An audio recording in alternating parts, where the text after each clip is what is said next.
Mimpi dan penglihatan 6-8 Januari 2022. 1. Serangan dan janji Tuhan. A. Ular yang menyerang. B. Tuayan. 2. Roh yang menghalangi. 3. Kunci emas. 4. Kutai, Kalimantan. 5. Yerusalem baru, tidak percuma berlomba. Keenam, sahabat, guru, penolong, dan bapa. Serangan dan janji Tuhan. A. Ular yang menyerang. Sepulang berkunjung dari salah satu rumah, tim yang lain, salah satu tim merasa kepalanya seperti membesar. Dan sesampai di rumah merasa menggigil, seperti disiram air es. Ketika bertanya dalam hati, ada apa ini?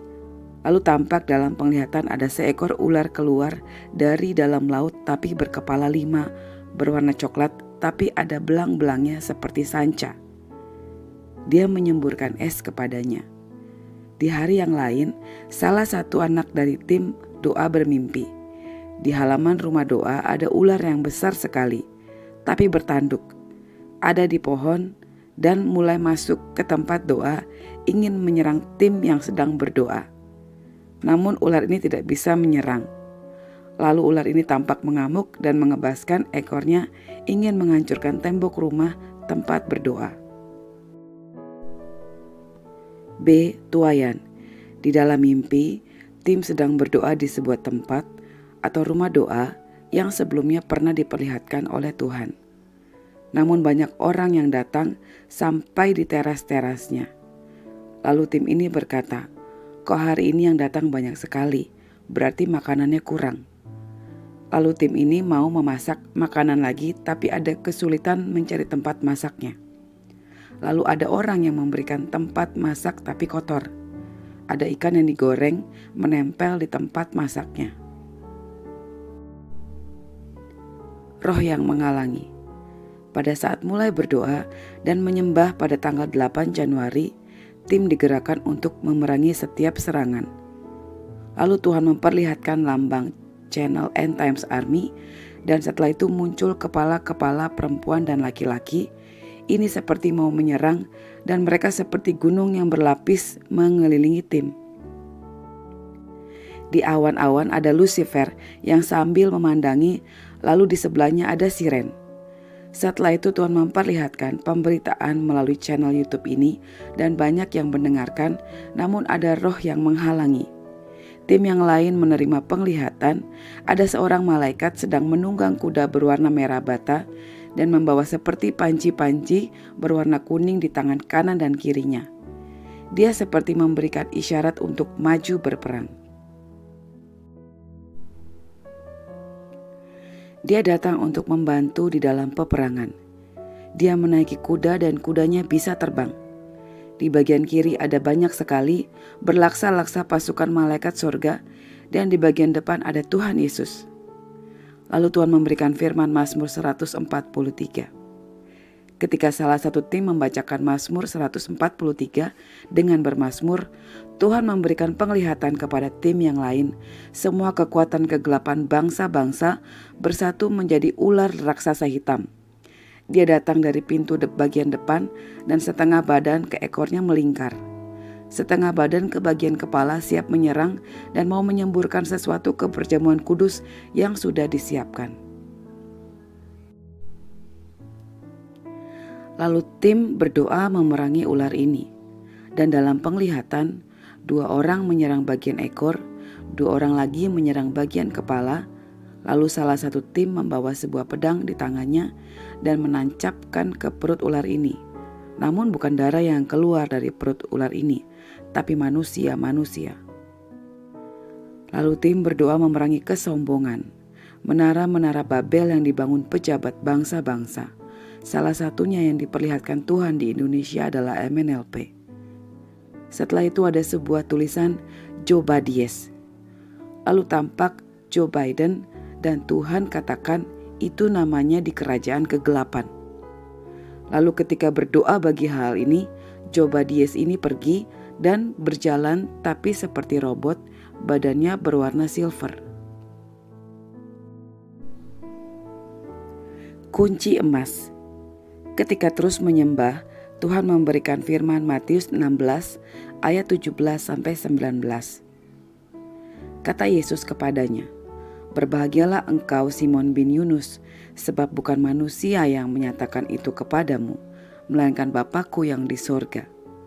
Dan aku pun berkata kepadamu, engkau adalah Petrus, dan di atas batu karang ini aku akan mendirikan jemaat-Ku, dan alam maut tidak akan menguasainya.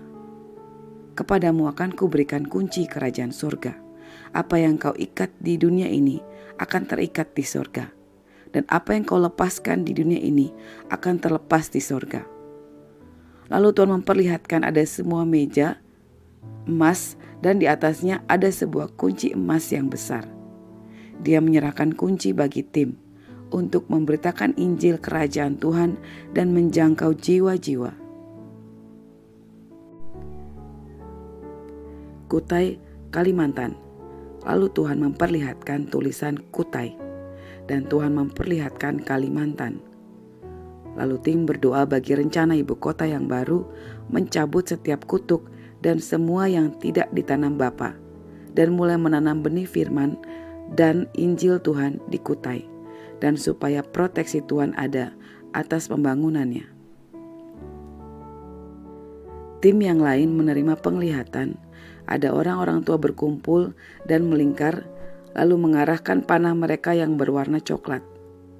Telinga mereka panjang-panjang dan mereka memakai pakaian yang rumbai-rumbai. Yang Tuhan beritahukan perdukunan. Lalu Tuhan memberikan kita masing-masing sebuah panah berwarna emas dan diarahkan kepada perdukunan itu. Setelah itu tampak pulau kecil. Ada Halmahera, Pulau Seram, Ternate. Lalu tim juga berdoa bagi semua base camp ISIS di kepulauan ini. Yerusalem baru, tidak percuma berlomba. Pada saat hendak mengangkat perjamuan kudus, Tuhan memberikan Filipi 2 ayat 16-18. Sambil berpegang pada firman kehidupan, agar aku dapat bermegah pada hari Kristus, bahwa aku tidak percuma berlomba dan tidak percuma bersusah-susah. Tetapi sekalipun darahku dicurahkan pada korban dan ibadah imanmu, aku bersuka cita dan aku bersuka cita dengan kamu sekalian. Dan kamu juga harus bersuka cita demikian dan bersuka citalah dengan aku. Ketika terus menyembah, Tuhan memperlihatkan sesuatu turun dari langit, berwarna emas berkilau-kilau, bentuknya kotak, tapi tidak ada pintunya. Pada saat menyentuh ke tanah, ada anak-anak kecil. Badannya agak gemuk tapi bersayap dan sedang terbang-terbang. Mereka meniupkan trompet-trompet seperti sebuah gambaran sukacita. Pada saat mereka meniupkan trompet, maka pada kotak emas itu muncul pintu. Ada dua lalu terbuka. Ada sebuah jembatan yang dipenuhi sinar kemuliaan dari kota itu. Lalu ada orang-orang yang mau menuju kota itu. Dan kepada mereka ditunjukkan jembatan itu supaya mereka melewatinya. Ketika mereka masuk, ada ruangan-ruangan di dalamnya. Ada satu ruangan, di bagian depannya terdapat sesuatu yang terbuat dari kaca yang berbentuk kotak. Ketika orang-orang ini menyentuh kaca kotak itu, maka muncul tulisan firman. Lalu pintu ruangan itu terbuka. Di sana ada Tuhan Yesus dan banyak orang yang sedang menyembah dan menari. Orang-orang kudus menyembah dan dari mulutnya keluar nyanyian bagi Tuhan. Ada malaikat-malaikat Tuhan ikut menyembah. Lalu Tuhan memberikan firman Mazmur 149. Lalu salah satu tim menyatakan banyak yang dipanggil tapi sedikit yang dipilih. Sembahlah dia. Setelah itu mereka dibawa ke sebuah tempat seperti taman atau hutan. Ada aliran air tapi tidak besar seperti sungai. Airnya sangat jernih. Ada batu-batu dan gemercik airnya seperti sebuah nyanyian. Dan itu indah sekali. Mereka seperti dituntun tapi hanya suara yang terdengar. Lalu mereka bermain dengan binatang buas seperti bersahabat dengan binatang-binatang itu. Lalu Tuhan memberikan 2 Timotius 2 ayat 5. Lalu muncul 2 Timotius 4 ayat 8. Yang diingatkan Tuhan adalah peperangan dan perjuangan kita tidak akan pernah sia-sia. 2 Timotius 2 ayat 5, seorang olahragawan hanya dapat memperoleh mahkota sebagai juara apabila ia bertanding menurut peraturan-peraturan olahraga. 2 Timotius 4 ayat 8, sekarang telah tersedia bagiku mahkota kebenaran yang akan dikaruniakan kepadaku oleh Tuhan Hakim yang adil pada harinya. Tetapi bukan hanya kepadaku, melainkan juga kepada semua orang yang merindukan kedatangannya. Sahabat, guru, penolong, dan bapa. Lalu Tuhan menunjukkan kepada mereka ketika ia di bumi sebagai manusia. Dia katakan mereka sebagai sahabat, dan seorang sahabat berbicara dari hati ke hati dan tidak ada rasa sungkan. Lalu ketika mereka terus berjalan di area yang berbukit-bukit, Tuhan katakan bahwa mereka sebagai murid. Lalu Tuhan Yesus duduk di sebuah batu dan mereka duduk membentuk setengah lingkaran dan dia mengajar.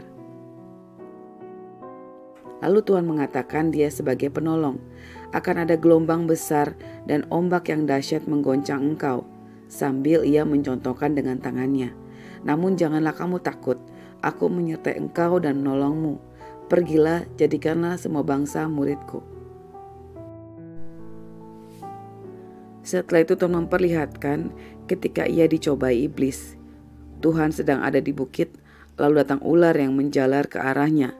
Ini menggambarkan bahwa ketika mereka diutus untuk melakukan pekerjaan Tuhan, iblis akan berusaha untuk menggagalkan dengan berbagai cara, termasuk pencobaan-pencobaan.